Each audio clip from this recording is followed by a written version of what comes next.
अब अपने साथ में इन्वेस्टर श्रीमान राजकुमार जी मंडा अपने साथ में है। अपन इनसे सिर्फ 5 सवाल करेंगे भी कि या ये सही है या गलत है। तो राजकुमार जी, आपसे मेरा पहला सवाल ये है कि जो अभी जो राहुल गांधी जी ने जो प्रेस कॉन्फ्रेंस करी है जिसमें शेयर मार्केट को लेकर उन्होंने कहा है और मोदी सरकार को भी घेरा और अमित शाह को भी घेरा, तो उस पर आपकी क्या राय है?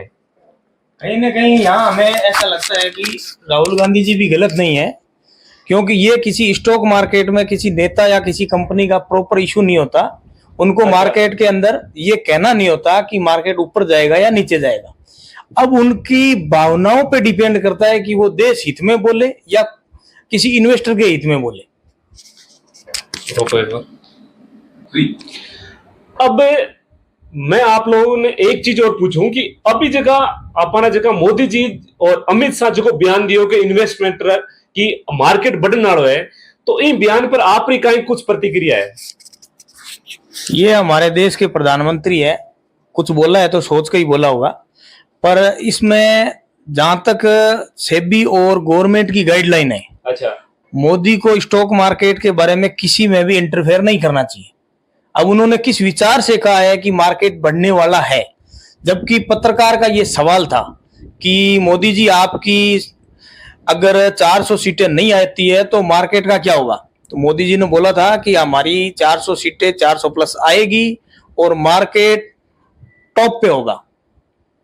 अच्छा, तो एक सवाल और है कि अमित शाह भी एक बिंबी सवाल आ गया, आप दोनों सवाल आप बात कर लिए। तो एक वो सेबी वाली जो कार्रवाई है, जो सेबी जो कार्रवाई करती है कि सेबी में जो रजिस्टर्ड होगा वो इन्वेस्टमेंट प्लान बता सकता है, तो अपन मान सकते हैं कि अमित शाह और अगर नरेंद्र मोदी जी अगर सेबी में अगर रजिस्टर्ड है या बनाकर सर्टिफिकेट है तो वे बात बोल सके या नहीं बोल सके, भी पर आप लोग कहीं कहना है इस पे? देखो, अगर सेबी को कार्रवाई करनी है और कार्रवाई करे तो ये देखना होता है कि उस दिन सबसे बड़ी ट्रेड कौन से इन्वेस्टर के यहाँ से हुई थी।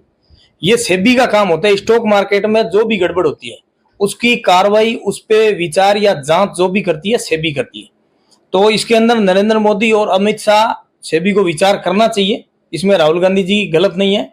अगर उनका विचार, जैसे 18-19 तारीख से लेके एक अफवाह चल रही थी कि एफआई जितनी भी है फॉरेन इन्वेस्टर हैं वो एग्जिट हो रहे हैं, अच्छा, तो उसके बाद में फिर 2-5 दिन में आया कि नरेंद्र मोदी जी लगे हुए हैं, आरबीआई को कह रहे हैं, एलआईसी को कह रहे हैं, एसबीआई को कह रहे हैं इन्वेस्ट करो, मार्केट को उठाने में लगे हुए हैं।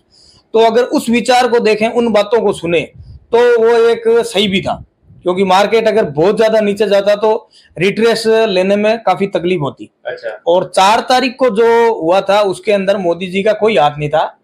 एग्जिट पोल से पहले जो 31 तारीख को मार्केट था हमेशा की तरह चल रहा था। अच्छा, अब एग्जिट पोल 1 तारीख को आया, बिल्कुल मार्केट ने ये कहा कि भाई 400 के आसपास सीटें आएगी, अच्छा, मोदी जी बहुमत के साथ आएंगे। अब 2 तारीख तक 2 तारीख तक मार्केट खुला नहीं, 1 और 2 बंद था। 3 को जैसे ही खुला तो एक बार के लिए मार्केट ऊपर गया था, अच्छा, जैसा एग्जिट पोल ने बोला था।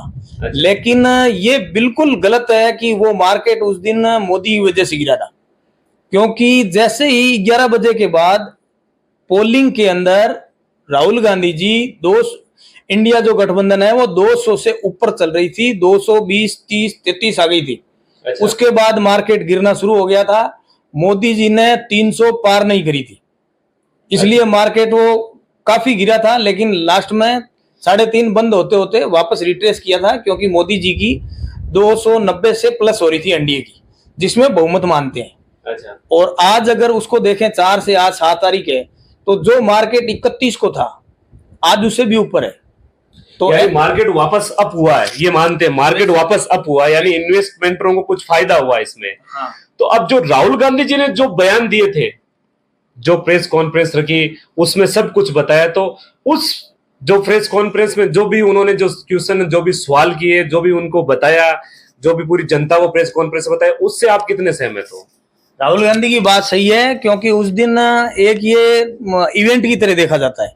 तो 4 तारीख को बेशक सी नॉर्मल सी बात है, बहुत से रिटेलरों ने पैसा गंवाया था, ये भी राहुल गांधी जी को गलत नहीं कह सकते, क्योंकि जो डाउनफॉल आया था सबको ये प्रिडिक्शन था कि मार्केट ऊपर जाएगा, लेकिन गया नीचे था। बहुत से लोगों का लॉस हुआ था, रिटेलर का। इन्वेस्टर खुश हैं, इन्वेस्टर को किसी को कोई लॉस नहीं हुआ। जो लॉन्ग टाइम इन्वेस्टर है वो आज भी खुश है। 31 से आज मार्केट ऊपर है।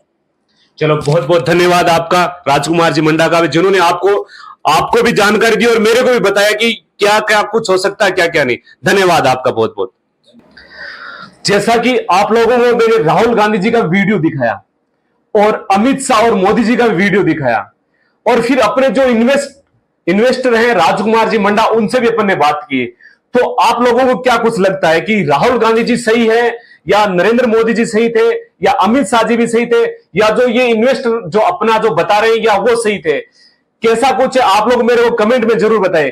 लेकिन मैं आप लोगों को एक बात और बता देता हूं कि आज से के बाद में जो राजनीति अब चालू होगी, जो मोदी 3.0 होगा, तो वो बड़ा हंगामेदार होगा, क्योंकि उसमें जो सबसे ज्यादा जो सवाल पूछा जाएगा, सिर्फ यही सवाल पूछा जाएगा कि शेयर मार्केट में इतना बड़ा घोटाला या इतना बड़ा नुकसान क्यों हुआ और कैसे हुआ।